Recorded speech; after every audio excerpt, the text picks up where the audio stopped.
Good afternoon, everybody. It is 19th of February, 2026. It's Thursday, and it's 3 minutes after 3. Temperature is probably about minus 10 or so. It's a little bit warmer than that. I think probably minus 6.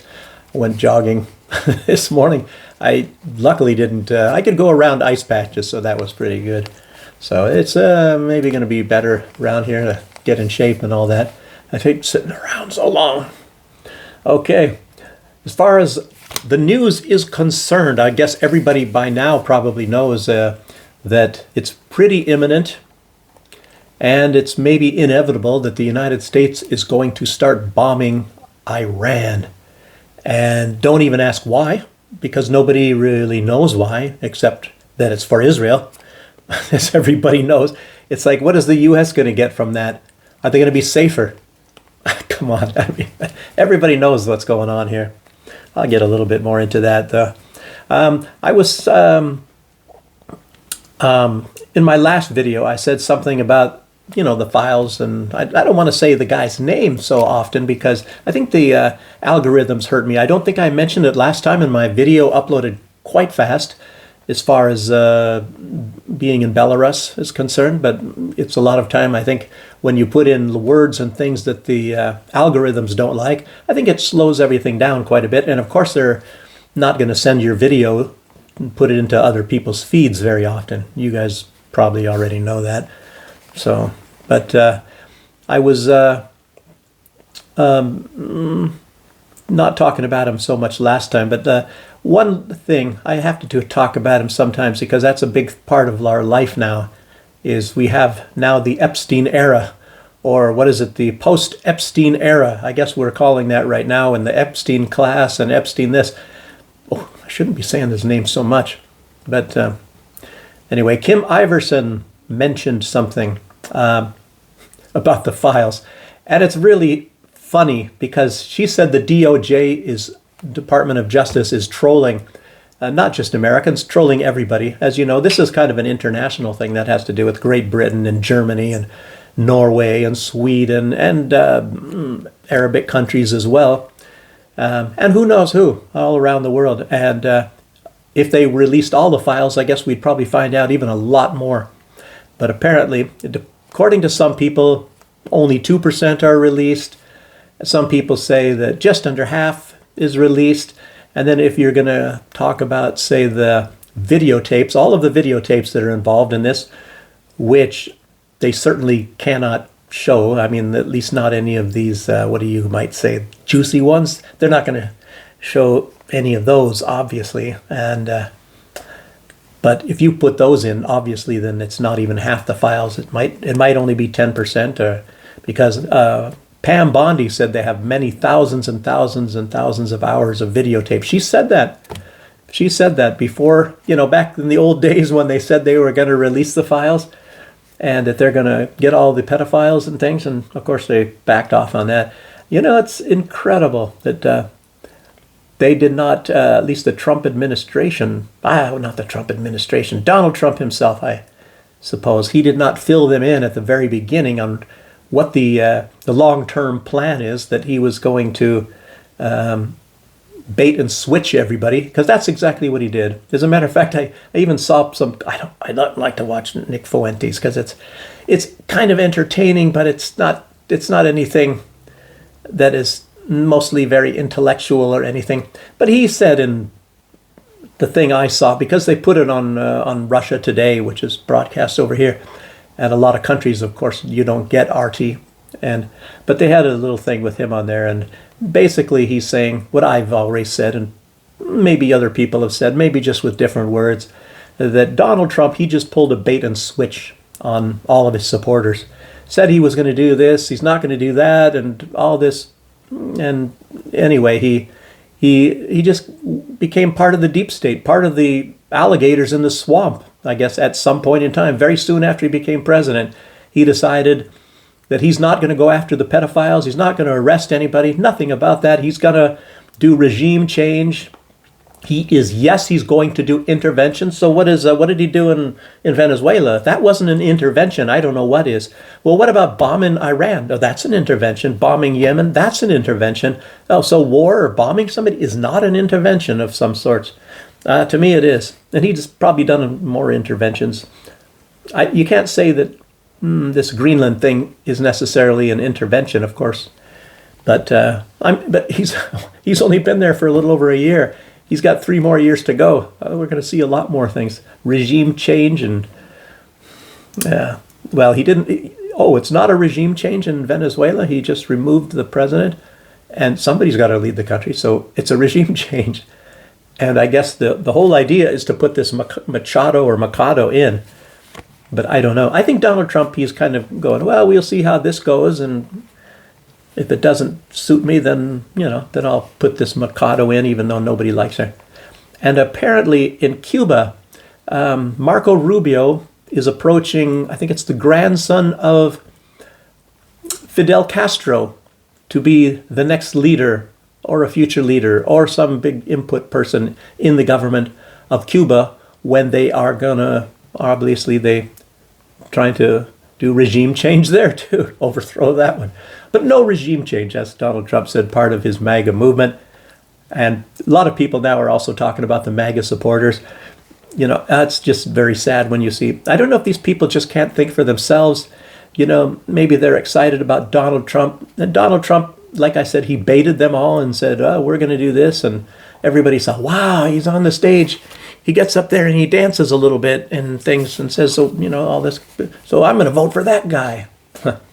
I have to admit, when I was younger, I saw that sort of thing too. I remember I was watching Jack Kemp. He used to be the quarterback of the Buffalo Bills, and I believe even during the time of O.J. Simpson.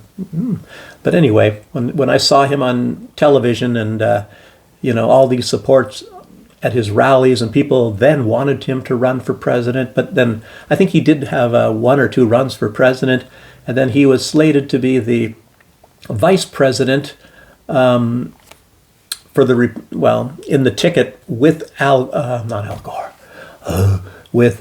Dole. With Bob Dole running against Al Gore and Bill Clinton, of course, for the Democrats. And but he didn't make it. And a lot of people still knew him. I guess he was chosen to be in the HUD, Housing and Urban Development chief under George Bush, I guess, in those days. But yeah, I don't know. I just see him on television. I thought he was really interesting. So then when I had the chance to meet him and I made friends with him, and, they sent me a Christmas card and he wrote letter for me, then when I was going to be getting into a officer candidate school. And, and his son was also living in Seattle. He was a second string or third string, maybe, quarterback for the Seattle Seahawks. I guess they just won the Super Bowl. No, but I got along really good. I spent the whole day with his wife, nudge, nudge, and wink, wink, wink. No, I took her on tour and took me and got me some asparagus in Svetzingen, Germany. Svetzingen is where Erwin Rommel, of the Afrika Korps for Adolf Hitler, that's where he had his tanks and things. Matter of fact, that was the barracks where we had our trucks and things. Where I had to go to work there every day in the same barracks, and not the barracks, but the same motor pool. I'm forgetting the words. Motor pool as Erwin Rommel's tanks, the Desert Fox. And, hooked his Stuttgart. Adolf Hitler made him take poison to kill himself because Adolf Hitler was very jealous of Erwin Rommel. I'm going to talk a lot about history. I should title this thing something about some history. Matter of fact, maybe I'll do that. But I got to try to, it's going to be an hour long anyway, it looks like, this video. So, anyway, as the Department of Justice is trolling everybody in the world, they just released a bunch of names. Some people maybe were crying for some names or whatever. We want the names, and unredacted and all that sort. So they just wrote a whole bunch of names, just typed them all up on a bunch of pages. And people that I think I looked it up because Janis Joplin, a musician, that was back, died in 1970. And apparently Epstein was maybe just getting out of high school, or he was in high school at the time. So he's in the Epstein files. It's ridiculous. Elvis might even be in there, as far as I know. But Elvis died in 1977, so that's still not possible, even though Epstein was out of college, or out of high school at that time. Anyway, it's just a joke. It's just a joke. They did it, and I don't think anybody's even talking about it. Nobody's even noticing it. And like I already put out, I think over a week ago, I put out that the Department of Justice said they're not going to release any more Epstein files, any more files. A lot of people weren't catching that, and it took 5 days before people started mentioning that in the videos. I mentioned it then, but maybe it's because I was not taking it quite so serious, so I didn't really emphasize it so much. But I mentioned it, though. And let's get now back into Iran here. So it might be, like I said, inevitable and imminent. Donald Trump said it might be as soon as this weekend. But Donald Trump and him upsetting apple carts and trying to trick everybody, and how Donald Trump is.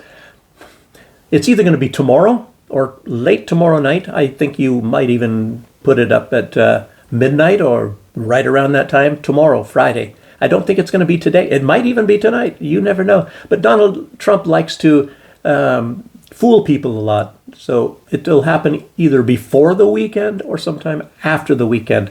I don't think he wants to do it during the weekend, even though Iran is ready right now.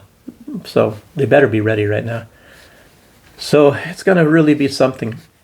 And have you ever really asked yourself, so what is in it for the United States? Why are they going to be bombing Iran? Are they threatened? No. And if they were threatened, why would they be threatened?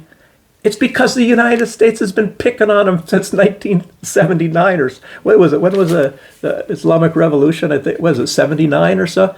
And I think it turns out to be 47 years. Donald Trump is number 47. So I guess this is the lucky year.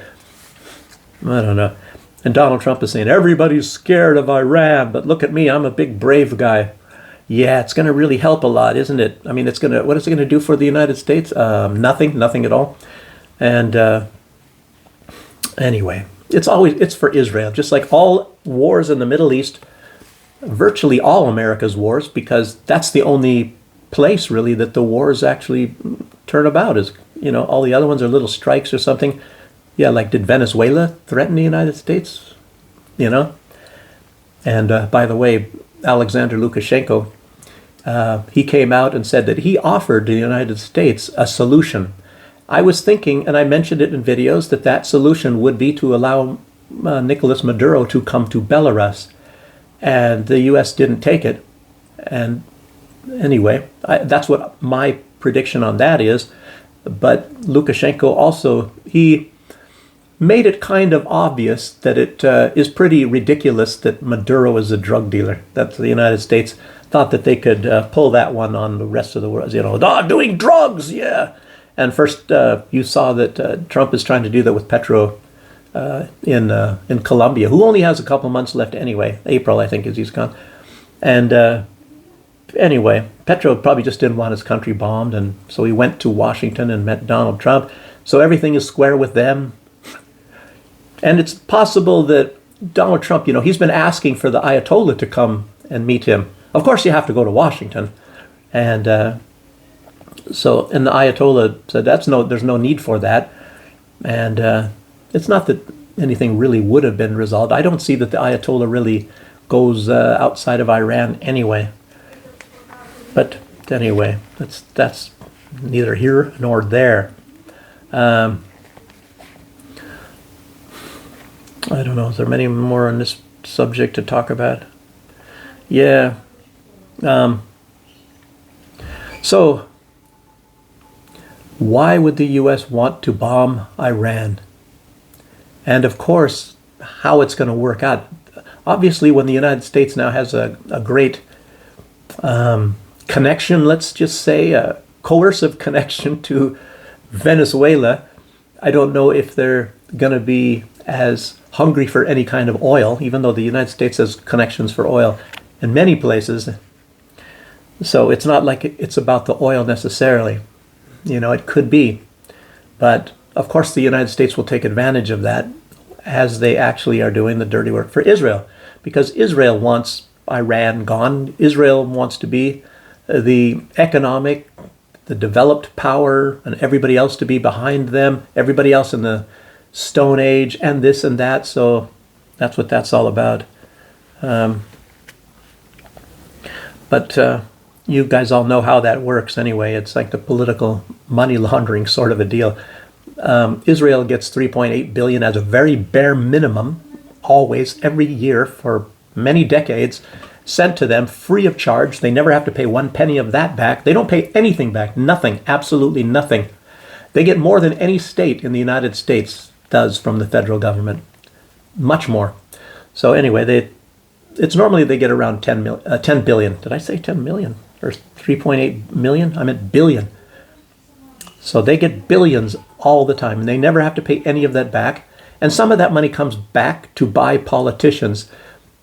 So the chosen ones get their campaigns paid for. As you all know, whoever is going to, Donald Trump is bragging, it's going to, the former Navy SEAL, you have to vote for him in Kentucky over Massey. In that, it's a district. It's a congressional race. It's not a Senate race, it's a congressional race. So it's not even such a big deal. How many? There's 485 congressmen or something. But anyway, they're putting nearly $1 billion into it. Most of it all from Israel, of course, or connected to Israel. And obviously it's going to be over that. It's going to be over $1 billion. But I think they're listing at least one donor gave to, I don't even know the guy's name, to be honest with you. But it's he gave 800 million, so that's close to $1 billion right there. It's going to be over $1 billion for a congressional seat. Absolutely incredible. So, like I said, it's kind of a form of money laundering. Yeah. So it's like the U.S. federal government politicians are financially and politically dependent upon Israel, but in return for that, Israel is militarily dependent on the United States. So that's why the United States is always fighting the wars for Israel. It's incredible. You would think that they would somehow realize, hey, well, why don't we just make friends, and wouldn't that be better? Oh, they don't have to pay for their own wars, so America pays in blood and treasure. Okay? It's kind of like, suckers, you dumb suckers, is what they were probably saying, and they probably do. As a matter of fact, I know they do. I know they sit around and they talk about dumb sucker goys. I've even heard on videos that they say that. They sit around and they talk about how stupid, like, for the most part, American people all together, but we don't have any say. Most of us would probably say, what the heck, what do you think? You want my money? And I think it was Marjorie Taylor Greene talking the other day that these people, they don't even have to pay for their medical care or nothing. Everything is 100% paid for, and yet here the American people are struggling for all of this stuff. So, and it's not that America is paying for all of that, but they get a lot of, Israel does a lot of dirty work with that. They fund their black ops, and they buy politicians, and of course, a lot of that money is used for everything. They're putting it everywhere. I saw even something about that. And that's also the same with Ukraine. All of the money that goes to Ukraine, the money-wise, it's put into all various things. Even when it's for a specific purpose, all of the money that goes to Ukraine, they have a certain percentage of it that's marked off for military purposes. It doesn't matter if it's going to schooling or pensions or anything. There is always a percentage that goes to military. And who knows if it even goes to military? There's just no accountability. I was reading also that all of the money, even maybe Donald Trump is asking for some accountability, but Macron from France, he demands zero accountability. They just send the money. I wonder what the French people say. Maybe that's why he's only got 11% approval rating. Probably the lowest approval rating of any leader in all of Europe, Macron. Very strange that these people continue to get elected, even though they always have a low approval rating. It's not quite that way, I don't think, in Great Britain. It seems like they throw them out. They throw out the people that actually deserve to be thrown out. That also, along with that, talk about throwing out in Great Britain. Prince Andrew, did you hear about him? Prince Andrew, or the former Prince Andrew, stripped him of all his titles. And I guess because he is stripped of all his titles, I guess that's what enabled this operation. And I guess it was today, I think it was today that happened, that at least I saw that listed just a while ago, some hour ago or 2 hour, a little hour and a half ago, that 6 police cars, unmarked police cars, they drove up, probably obviously no sirens as far as they know, probably packed with a whole bunch of people. And I don't know, he's got 2 houses, 2 residences, Berkshire I think is one, and the other one is called Norfolk, but not Virginia. Left my home in Norfolk, Virginia. That was Elvis singing Promised Land by Chuck Berry, but Elvis did it better. But anyway, so they pulled up at one of his houses there and,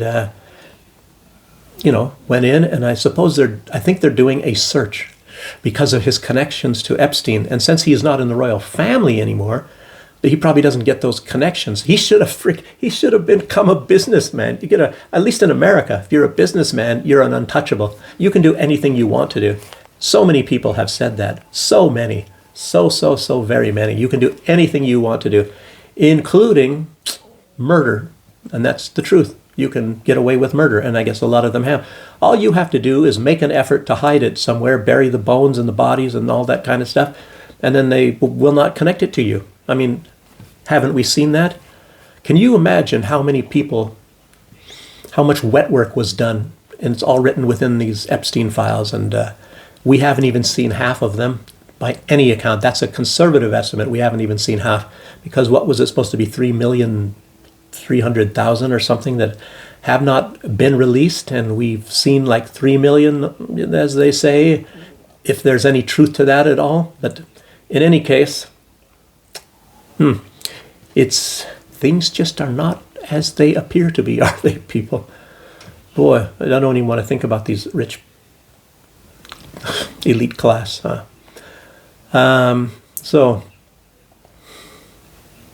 So let's see. So why? Well, we went to some of the reasons. There's maybe other reasons. Why would the U.S. want to bomb Iran? And you can ask, why would they want to bomb Iran at this moment? Now, you would think, and I thought, as I said, and I believed, and other people were waiting for a wag the dog. We were thinking that Donald Trump was going to do this maybe some weeks ago, right after the high point, the Epstein files, and everybody's running around and going, oh my gosh, oh, how can that happen? And then, when it starts to die down, bam, hit Iran. But apparently the delay, obviously, was because of Israel. Israel was not quite ready yet, because Israel's going to get hit, and Israel's going to get hard. They're going to get hard. They're going to get it real hard. And probably the United States. And apparently the name of the game is to inflict U.S. casualties, because I'm thinking that Iran is getting really, really sick of this, and it's just never going to go away. Most people are saying it's a lot better just to get some nuclear weapons, and then you can live in peace. But they don't want to get nuclear weapons. That is not part of their belief, is to get nuclear weapons. They don't want to get weapons of mass destruction. The complete opposite of what Israel keeps telling us, in other words. Gosh, these jokers. So why at this time? That's a good question. Part of that, obviously, is because Israel wasn't ready. And they got, maybe at this time, I'm talking about the general time, over the course of maybe a couple of years, not at this week, not this day, but at this time, as opposed to 5 years ago or 2 years ago. And maybe Biden wouldn't have done it, I don't know. But obviously it's because Israel has their puppet. They have their puppet. It's their man, their Zionist man. And I was getting a little bit schooled watching some of these people, and a lot of talk about Zionism lately. And I was thinking that, Donald Trump, because he said it twice, that he's a Jewish president. And a lot of people, I guess there was somebody on this council, and I guess they were put there. I forgot her name. I know that her name was Bowler. She used to be a beauty pageant person, but you might have seen the picture. She's wearing glasses and this thing, but she's on some protection of religion church council for the United States. And she got there and she's finding out that all that is Israeli Zionism. The whole thing, and she was even told that that's the mandate that Donald Trump said. The mandate is to protect Israeli Zionism. That's the only, and she's a Catholic. And they thought she was, well, in her words, that she was just some dumb blonde and that she'll just go along because the president put her on there, that's how it's going to be. And no, she kind of didn't like that. She said in her religion of Catholicism, she's prohibited from supporting Zionism. Wow. Candace Owens is a Catholic too. And so I'm starting to, look at, dang, the Catholics are not so bad after all.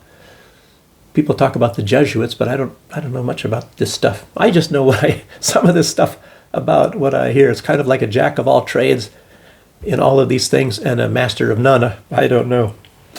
So I was pretty good at history. I got some more history lessons for you too, if you got to hang on and wait a little bit here. So anyway, part of it at this time is, of course, Israel, as we all know, they are calling the shots. They are calling the shots, and they were not quite ready yet. But along with that, so he was held back.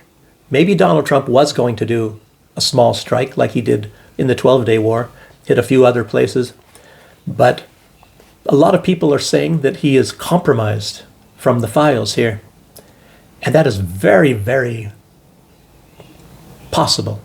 Maybe to the point of probable, because Donald Trump is already complicit in some of those things, and maybe those things leaked out and they weren't supposed to.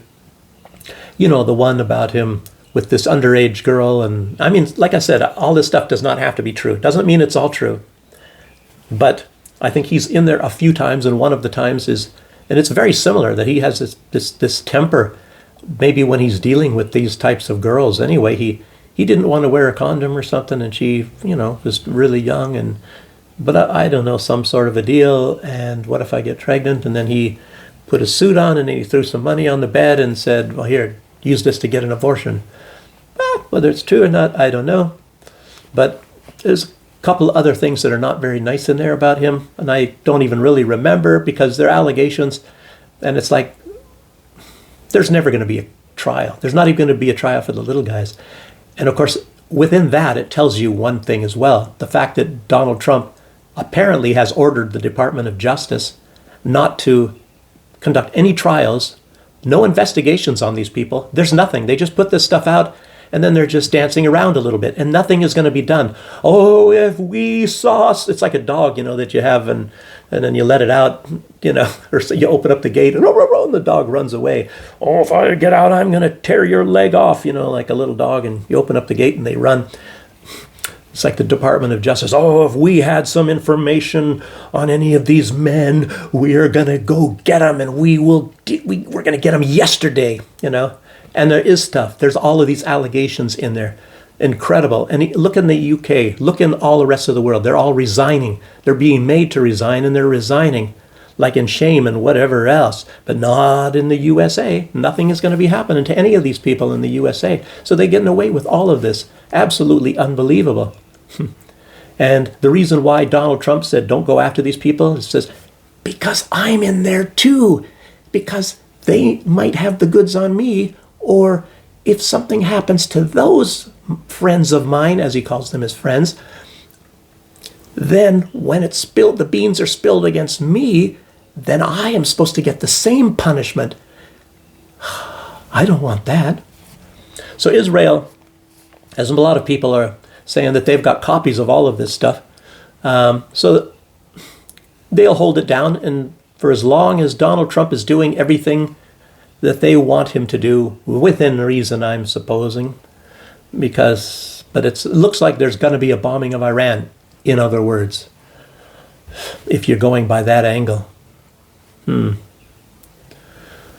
Yeah. So, I'm going to talk about that. Lindsey Graham. You could talk more about this stuff about Donald Trump, but Anyway, Lindsey Graham, he said when he was in Israel, I think it was like 16th or 17th of February, a day or two ago, he said, wars of the future are being planned right here in Israel. Oh, what about the wars of the past as well? Basically, war is planned there. Remember the motto of the Mossad, by way of deception thou shalt do war, or create war, make war. However, I think it was written in Hebrew. But the symbol for their intelligence services was in English letters. I can't remember. I saw this thing, but it was online. If I could have gotten a copy of it, and it was said ISIS, Israeli Secret Intelligence Services. Maybe at that time they had three. They had one that was dedicated to stealing nuclear secrets. The other one is the Shin Bet. It's kind of like the FBI within the country of Israel, more or less, and the Mossad, which is similar to the CIA, and they go, beyond the borders, where no man has gone before. Yeah. Anyway, Tucker Carlson. I guess he was detained. I don't even know why he went to Israel. I don't know if he was supposed to go anywhere there. I think he was just interviewing somebody, to be honest with you. Maybe it was a big interview. And they have this, it's kind of like in Moscow. They have like a transit area in the airport where you're not considered being in Russia or Moscow or anything. Believe me, because I was stuck there too for 3 days. But they have little hotels there. But Tucker Carlson, I guess he was there for a little while, and I guess he was detained and hassled big time by the Shin Bet, probably, by security there. And I think some Israeli official, some big shot kind of a guy said, that's just a lie. Basically saying Tucker Carlson is despicable. As you all know, that Tucker Carlson is one of the biggest ones on their hate list, and of course they would knock him off if they possibly could. Like they've knocked off so many reporters. I don't know, many hundreds. And I think, remember Ben Wiedemann from a long time ago from CNN? Yeah, they killed him too. That was back years ago, though. In case you remember that he was on television all the time for CNN. Look it up, Ben Wiedemann. Yeah, and they killed him when he was doing some little thing in Israel. So that was the days when CNN was a little bit more fair, I guess. But a few days before that, Tucker, he theorized in some interview with some lady that Epstein did not work for Israel. It's just a theory. He didn't say this is true. He was theorizing that he didn't work for Israel, for the CIA, or for anybody. That he's some kind of a freelancer running his own.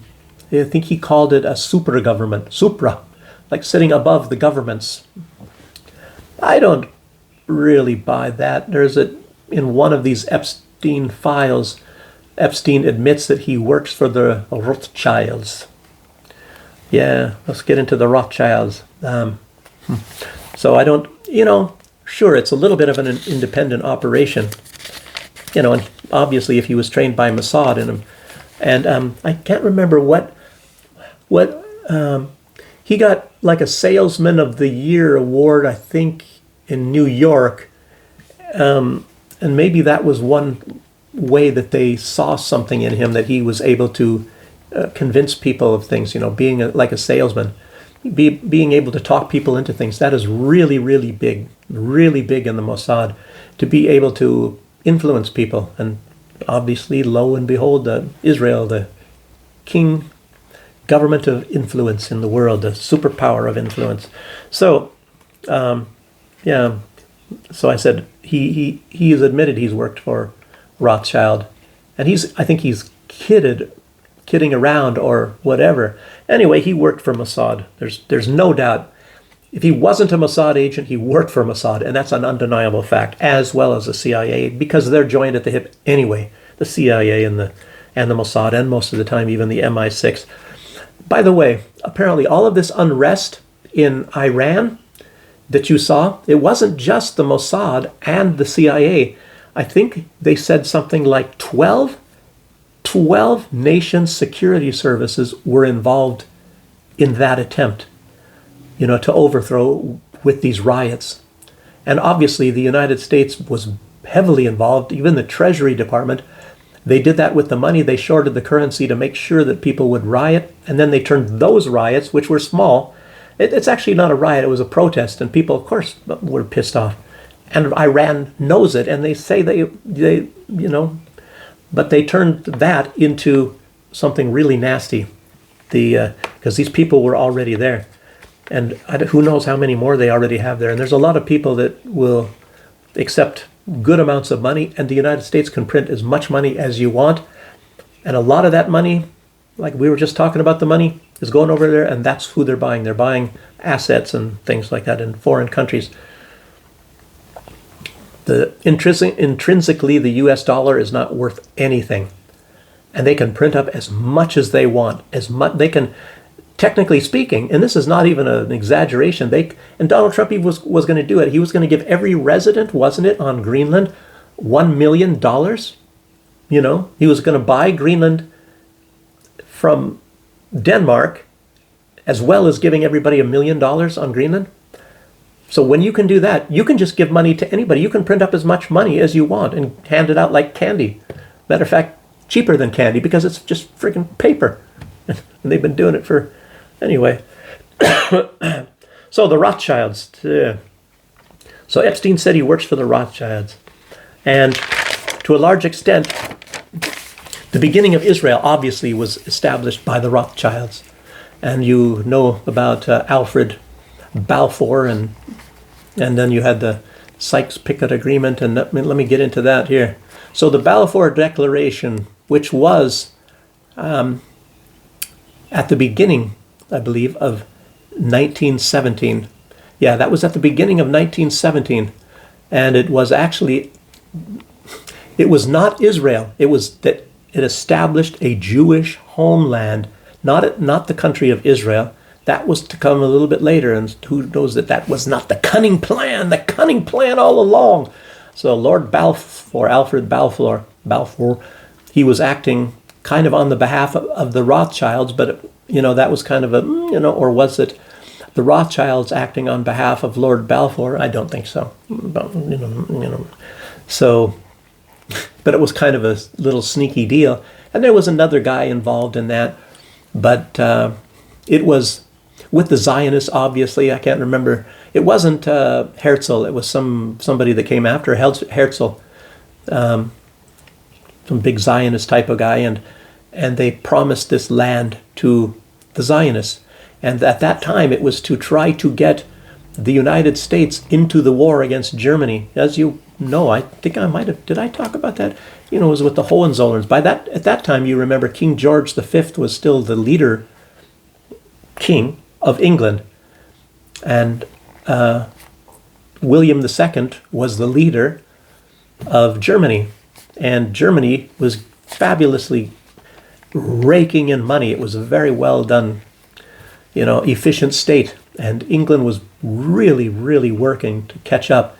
And Wilhelm of Germany, he wanted to have a big, powerful navy, and that really pissed off the British.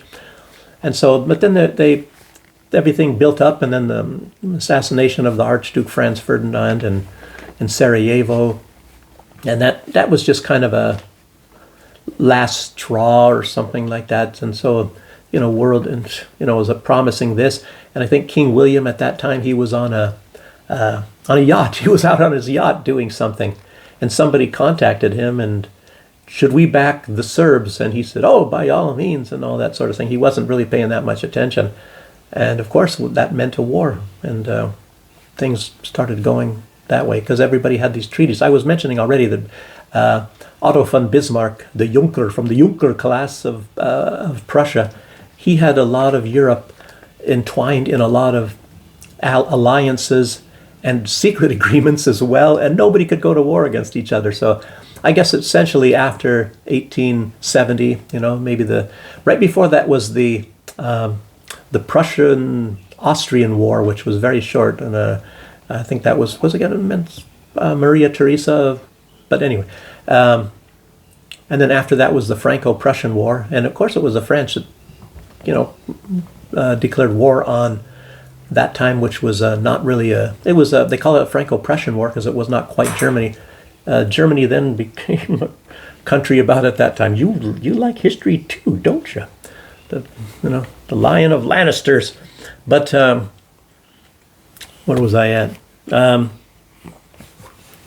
Well, I don't know. I'm getting into a little bit too far. But where was I? I talked about Sarajevo already. Well, anyway, a war ensued, and because all the alliances and things were all breaking down, and that became the First World War. And but at that time, we're talking about England. Lord Balfour, and anyway, they knew these things were coming, and the British, of course, were very scared to. It's sort of like how the Israelis act, like they're scared of everybody. But I don't know that they are, or they're just faking it. But so there was an alliances, and then what? Oh yeah, that's where I was at. The Rothschilds, for example, they wanted, and a lot of the British, they wanted, of course, to win this war against Germany, and so they made a deal with the Zionists, and of course this had a little bit to do even with Zionists in Russia, so Russia was a little bit involved, and this was a secret agreement, by the way. It was very secret. But this was just the Balfour Declaration, is what I'm saying. But the Balfour Declaration is actually just this other agreement, and then they promised this land out there. And right after that, maybe less than a year, they came up with the Sykes-Picot Agreement. And what I'm talking about now is the Sykes-Picot Agreement. I kind of mix them together a little bit. And that was with to get America into the war. So they promised this land in Palestine, which is actually supposed to go to the French in reality. And I was always wondering, well, how come it went to the British? But I found out already. But anyway, this it was to get America in the war, and maybe to get some sympathy from Russia, maybe so they'd stay out of the war. But anyway, Russia had a little bit of involved. But they just maybe to stand by and not do anything or what, But in any case, oh gosh, what are you bothering me for, oh boy? So anyway, they did there's a lot more about the war, especially with America, like submarines and the Lusitania and the Sussex, sinking these ships and all that. And then some fake stuff, a whole bunch of fake stuff that the Germans were raping nuns, and a lot of stuff that was made up. So it's a lot like it's a lot like what's going on today. It really is a lot of connections. If you want to find out what might be happening with this Ukraine and Russia war, you have to look at World War I, because there's a lot of parallels. Trench warfare, the whole sort of deal. The whole 9 yards. And, so they promised that land, even though it wasn't theirs to promise. So what happened after that is that since the French, maybe they didn't care too much, but the British said that they needed Palestine for a buffer zone for the Suez Canal. So they basically seized it. France didn't do much of anything for it. And of course, it's to a large part because they promised that the Zionists can stay there. But part of the Balfour Declaration, which came before the Sykes-Picot Agreement, was that the Palestinians were supposed to still have that land. It's just that the Jews could live on that land, but it belonged to the Palestinians. And the Palestinians said, okay, we welcome them with open arms. They can come and stay here. Yes, we'll give them a homeland. We're a decent people and all that. And they originally, even though those people did not originally come from that area, but, the Hebrew Jewish faith did. So they allowed them to go there. And as you all know, this is a very true fact, that at first a lot of these people that came there, the Palestinians, let them stay in their homes. So if they would move the child, the two kids have to bunk bed, and one room was given to these people until they can get their own home, these Zionist Jews that were coming there. So they did everything for them. And then even at one time, this is even true, this is even the honest to God truth, that even in those situations where they allowed them to come into their homes, And then the land that they chose was the land where the water source was at. So that's where they were building their homes and things. And the Palestinians didn't think anything of that, really. But and they would take even the lands that were close to that, which maybe the Palestinians had. And in the smaller settlements, what would happen, what I'm going to be telling you. So these smaller areas, and of course the Jews were building houses all around them, even more, and more of them kept coming. And then, like, if some of these Palestinians would go somewhere, go to some other place for a weekend, and they come back, and there's a lock. The lock is changed on their front door, and they couldn't get in, and the Jews kicked them out. The Zionist said, "No, get out of here. This is our house now. Bye-bye. Get lost." So the people, what is that? It's something in the Bible. Oh, let the stranger into your home? Yeah. Maybe that's in Islam too. But you see what happened. It's not in Judaism. So they probably say, damn, don't ever let a stranger into your home. So that's a very terrible lesson, I guess you could say. So anyway, these people stole their homes and took the land, and then they would put dams up in the water so they blocked the water source. There's even a lot of this stuff in novels by Leon Uris. And I only read one, The Hodge, and how they were really cheated out. And it's about a senior Muslim person. He made friends with a Jewish person, and they were sort of friends, but nevertheless the Jews screwed him over. And actually, Leon Uris, he's pro-Jewish. So, but he listed even all how the Muslims were all screwed over in those places, even though he's pro-Zionist. So that's just a straight. I'm sorry about all this. Oh, I gotta just keep going. Sorry, you guys. It's actually good information to know, though. And as you see what happened, all of a sudden, it's just the same thing with the land. It's supposed to be Palestine, but nope. They stole all the land, and now it's all theirs, basically, and they're running out these poor Palestinian people for being good people. I mean, what is it? Don't let a good deed be unpunished, or all these other expressions, and turn the other cheek and all that. Sorry about that stuff. A lot of Christians in Palestine, as you know, I think 20% of the people are Christians there. So, and, can go on to a lot of stuff. So later on, 1948, they declared a state. By that time, they had taken over large swaths, and they continued to take over even more. Yeah, but so, anyway, I told about that, how they got it from France. France just didn't lift a finger. And so it was the promise. The reason why it ended up in British hands is because they made the promise to the Zionists, and maybe they needed a buffer zone for the Suez Canal, or maybe they didn't. Maybe that was just an excuse. I don't know.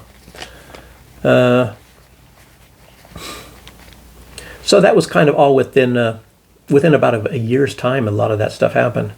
And it's weird that even though the banker of King George was not the Rothschilds, the bankers of Queen Victoria were the Rothschilds, but King George V, he had some different bankers, but he still maintained very strong relations with the Rothschilds. And of course, the Rothschilds were very instrumental in this taking over of that land. And that's why it's kind of pertinent when you see that Jeffrey Epstein said he worked for the Rothschilds. So, and maybe the Rothschilds worked for Israel, or Israel worked for the Rothschilds is actually more likely.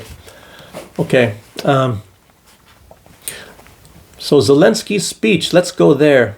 Zelensky's speech at the World Economic Forum, you remember, where he was angry at most everyone, especially even Belarus and Hungary, of course. There's a victor here, and of course he didn't like Belarus too. And he was actually, as you know, and I was talking about it like maybe a week ago, all of these moves, and they're trying to, they want a color revolution in Belarus. So anyway, Zelensky is really working now, and I believe that this might be part of the plan, and it might be coming from the European Union and Great Britain about trying to get Belarus. So there is something going to be, they're planning something, and I'm living in Minsk right now, and Minsk is the capital, and of course Minsk, the rest of it, I don't know, probably, you never know. I don't know how important it's going to be to these people. What are you doing over there? Those are my headphones for jogging. He wants to go jogging, I think. So, and I think part of this is maybe a lot of anger and frustration on Zelensky's part that Belarus is doing quite a bit better than Ukraine, in spite of the fact that Belarus has virtually no resources. They have no seaports. They have no big rivers, waterways. Belarus, in so many ways, is actually a wonder. And you have to even ask yourself, well, why is that? And a lot of it obviously is because of the people. The people are very much like Germans in a lot of ways, methodical thinking and hardworking and things. Not very good sense of humor most of the time, but things like that. Pretty girls, but anyway, a lot of it is the government. And you have to be somewhat authoritarian. I mean, especially when the resources are very, very slim, and the only way that you can really do well is by this and this. You have to use your brain and you have to use your brawn, so the people have to work. So that's why it is very important here, and the Lukashenko stresses people working.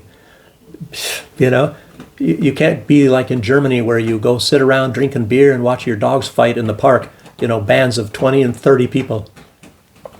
Or getting welfare like in America, or taking drugs on the streets, things like that. Oh, I gotta get something. Let me get this cat. He's scratching on the rug here. Hang on. I'm back. Well, to make a long story short, Zelensky has levied sanctions against Lukashenko. It's not enough, I guess, when things were going on. And when things were getting shipped, like in places of Europe, like Belarus was still doing trade at the very beginning, at least in the first year or so, with Ukraine. And when things would get shipped by rail car to Ukraine decided they're going to keep all the rail cars, so they never sent the rail cars back. So they just stole all the Belarusian rail cars, and they never sent them back. I don't know. Probably Belarus stopped sending things to Ukraine. It's a lot similar to what's going on with the energy trade, and I'll get to that too by the end of this video. Slovakia and Hungary, that's Ukraine. I mean, you can tie this stuff. You see what Israel did to Palestinians and all that, and then you're seeing what the Ukrainians are doing to their neighbors. I mean, it's like a parallel world or something. Like you have two different types of people, and they're both. Let's just be honest. They're Nazis. They're Nazi types of people. The people over there in Ukraine, they want to exterminate the Russian people. I'm not saying all the Ukrainians, don't get me wrong. The regime, and who knows what percentage. It might be as low as 10 or 20%. It might even be 70%. But they want to exterminate the Russians. And, and it's not necessarily even their fault. It's like they were trained into an ideology like that. And it's very much like Zionists. And the Zionists are, like there's a lot of them in Israel. And it's undeniably the majority of the people. They want to kill a lot of people. They don't care about the lives of anybody that is not Jewish. And particularly those that are on the land that God promised them. Well, is Great Britain God? God promised you that land during this the Balfour Declaration, Sykes-Picot. But anyway, so, and I don't know, God is a real estate agent, I guess, so he gave it to them. That's what they say anyway when you go there. So it's similar, and I guess, and actually, if you don't even know this, but Ukraine, they want a big portion of Russia. As a matter of fact, they even want Krasnodar and places like that, and they say they own the entirety, I think, of the Black Sea. They say they dug the Black Sea out with their bare hands, even though Ukraine was never even anywhere close to the Black Sea ever in their entire history until like 1979. So, 1954, excuse me. Giving you bad dates here. But anyway. But that's not either here nor there. They identified with being at the sea, and that's all that's important. So Zelensky. Oh yeah, that's what it was. It was. I got it written down here. The Druzhba pipeline. As you know, Zelensky has cut that off, and believe it or not, the United States is.